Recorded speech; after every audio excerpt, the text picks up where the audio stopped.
is Molly. Molly is a small child who unfortunately has had a really horrible experience, something that has left her feeling very frightened and scared. Molly has feelings inside her body that she doesn't understand and she certainly doesn't like. She just wants to feel okay again.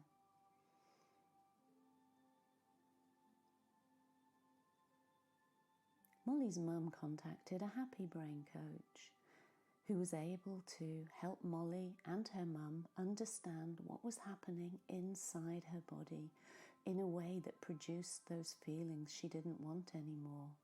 And then the happy brain coach was able to teach Molly and her family new skills that helped her to feel good on purpose, to think smarter.